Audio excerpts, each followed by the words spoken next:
Ashimwe bene data inshuti z'umusaraba zikunda gukurikirana YouTube channel yitwa Dusabe Ubugingo. Ndagira ngo tuganire ku ijambo ry'Imana riboneka muri Nehemiya igice cyaho cya kabiri umurongo wa 18 n'uwa 19 n'uwa 20. Iri jambo Imana impaye ngo nkugezeho wowe ukunda gukurikirana iyi channel rifite intego ivuga ngo Yesu agukoresha ibyo abandi bananiwe. Nimba ari umugabo Imana imukoresha ibyo abandi abagabo bananiwe, nimba ari umukobwa Imana imukoresha ibyo abandi bakobwa bananiwe, nimba kandi ari n'umusore Imana imukoresha ibyo abandi basore bananiwe, nimba kandi ari n'umuhanuzi Imana imukoresha ibyo abandi bahanuzi batarimo gukora. Bibiliya ngo icyatumye dusigara ikrete ni ukugira ngo dutunganye ibyo abandi batatunganyije. Rero Imana impaye ijambo ngo ndikugezeho rifite intego ivuga ngo Imana igukoresha ibyo abandi bananiwe. Reka dusomere ijambo ry'Imana mu izina rya Yesu. Nehemiya igice cyaho cya kabiri umurongo waho wa 18 haravuze ngo mbabwira ukuboko kw'Imana yanjye uburyo kwangiriye neza, mbabwira n'amagambo umwami yambwiye. Baravuga bati nimuhaguruke twubake. Nuko biyungamo bagira imbaraga zo gukora uwo murimo mwiza. Umurongo waho wa 19 haravuze ngo ariko Sanibalati umwamoni na Tobiya umugaragu w'umwamoni na Geshemu umumowabu barabyumvise, baraduseka, baradushinyagurira, baratugaya bati ibyo mukora ibyo ni ibiki? Murashaka kugomera umwami? 20 haravuga ngo maze ndabasubiza nti Imana nyir'ijuru ntizatubashisha, nicyo kizatuma twebwe abagaragu bayo duhaguruka tukubaka. Ariko mwe nta mugabane, nta buryo, nta n'urwibutso mufite muri Yerusalemu. Mwakire neza ijambo ry'Imana. Reka tubanze dusengere muri iri jambo, turisengere kandi Imana ibane natwe. Kandi nawe dufatikanye dusenge Imana ize kwihesha icyubahiro muri iri jambo, rize kubohora umutima wawe, rize kongera kwiyungamo imbaraga muri wowe mu izina rya Yesu.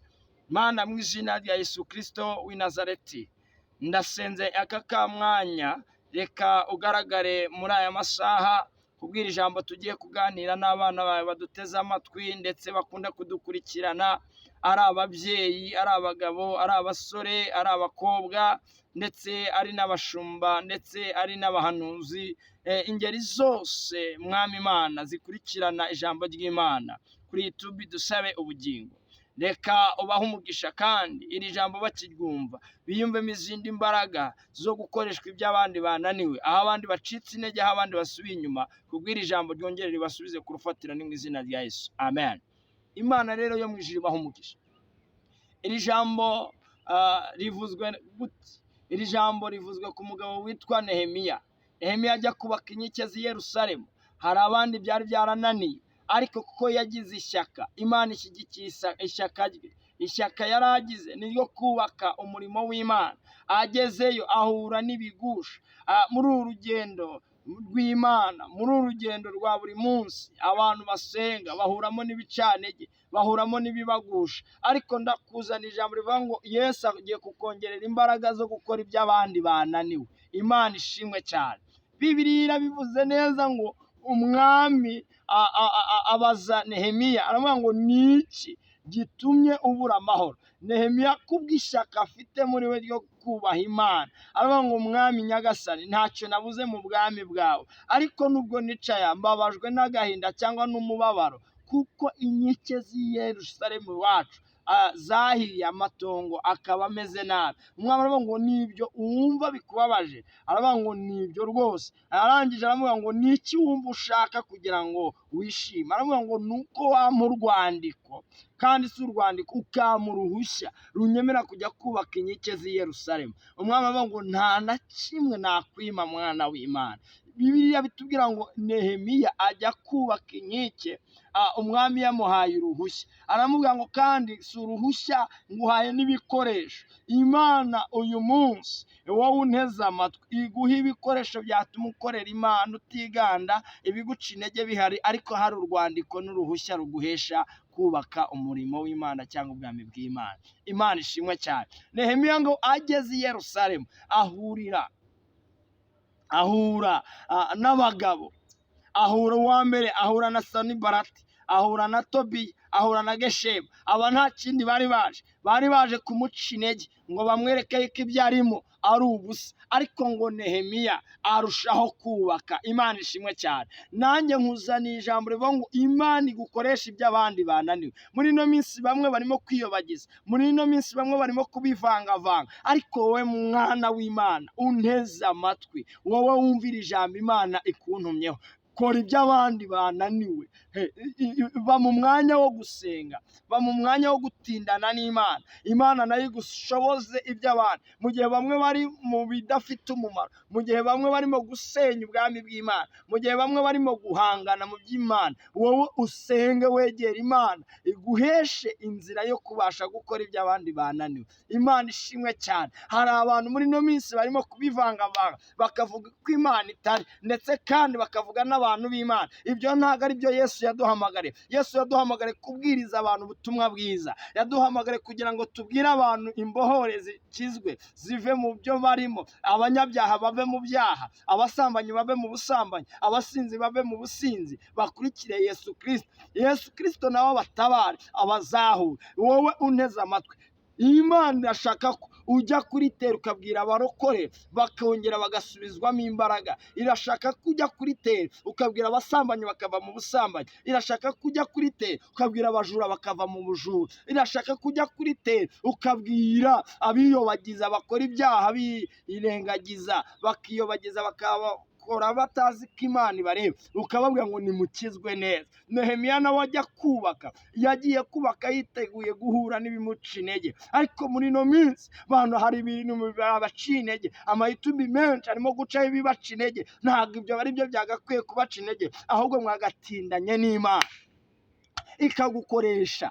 Ibyo abandi barimo kuvuga ukundi, wowe ukavuga Yesu. Nta kindi Yesu aduhamagariye, ni ukuvuga Yesu. Imana igukoresha ibyo abandi bananiwe. Mukobwa wa Yesu, igukoresha ibyo abandi bakobwa batarimo gukora. Mu gihe abandi bakobwa barimo kujya mu busambanyi, wowe Imana iguha imbaraga zo guhamya imbere y'abasore. Mu gihe abasore barimo kujya mu bindi bidahesha Imana icyo, wowe musore, Imana iguhe imbaraga zo gukora ibyo abandi basore batarimo gukora. Kandi umugabo, wowe unteze amatwi, Imana igukoreshe ibyo abandi bagabo bananiwe. Mu gihe abandi bagabo batarimo gutanga iposho mu ngo zabo, wowe igushoboza ujye utanga iposho.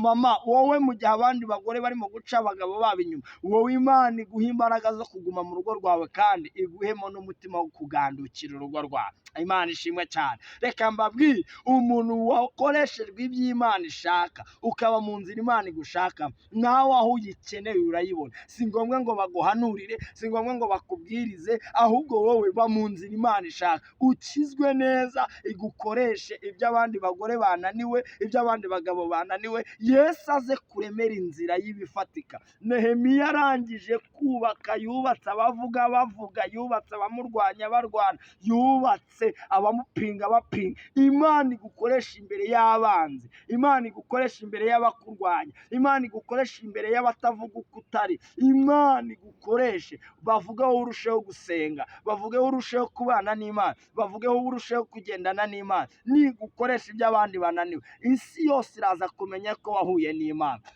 Nyemerera wowe unteze amatwi, subira ku rufatiro. Nimba wasengaga rimwe, ongera ibihe byo gusenga. Umuririmbyi avuga ngo nimuze mwenyine twihererane, munsanga ahantu hatari abantu. Arangije ngo dore urusaku n'imiruho. Hano hanze hari ibintu bidusakurije, amadeni aradusakurije, ubushomeri buradusakurije, ariko wicika intege, tindana n'Imana, hagararana n'Imana. Imana igukoreshe. Mu gihe bamwe agakiza bagacerenje, wowe hagarara uvuge ngo ngende umukristo. Nk'aba muririmbyi w'108 yararimbye aravuga ngo ngende umukristo, nzahora ndiwe mu bintu byose njye gupfa. Haleluya, ngeze ku gupfa. Dukiranuke, tubane n'Imana, dutindane n'Imana. Uku kwezi unteze amatwi ku kwezi kw'icumi, umuntu wese unteze amatwi akoreshwa iby'abandi bagore bananiwe, akoreshwa iby'abandi bagabo bananiwe, akoreshwa iby'abandi basore bananiwe, akoreshwa iby'abandi bakobwa bananiwe. Mu yandi magambo, ni ibyiza si ibibi. Yabwiye Yeremiya ngo nzi ibyo nibwira kukugirira si ibibi ahubwo ni ibyiza. Wowe unteze amatwi, hari aho wari ucitse intege mu murimo w'Imana, hari aho wari unamutse kubw'ibikomere wahuye nabyo, kubw'abaguciye intege, kubw'abagusubije inyuma, ukumva nawe uranamutse. Bibiliya tubwiye ngo Nehemiya abaje kumuca intege we yakomeje kubaka. Igihe tugezemo, mu gihe bamwe barimo kubivangavanga, ababyeyi mwebwe nimukora iby'abandi bananiwe, mu gihe barimo kuvuga ko abana b'Imana batari, wowe genda uhamiriza Imana, ubabwire ngo Yesu aratabara, Yesu arakiza, Yesu ahindura ibyanze guhinduka. Ibyo ubona Yesu niwe ubishobora, ibyo udashoboye hari ugushoboza, nta wundi ni Yesu Kristo. Yesu akuremera igitangaza. Ngiye kugusengera wowe unteze amatwi, wari unamutse wumva yuko hari amajwi akubwira ngo ntacyo uzimarira, hari amajwi akubwira ngo iby'abandi byananiranye. Wowe ubwira Imana, uyibwira ati Imana njyewe nshoboza, nongere nsubire ku rufatiro. Bireba ngo urufatiro rw'Imana ruracyariho, kandi ngo rwanditseho ngo Uwiteka azabe. Iki gitondo Imana igukoresha iby'abandi bananiwe.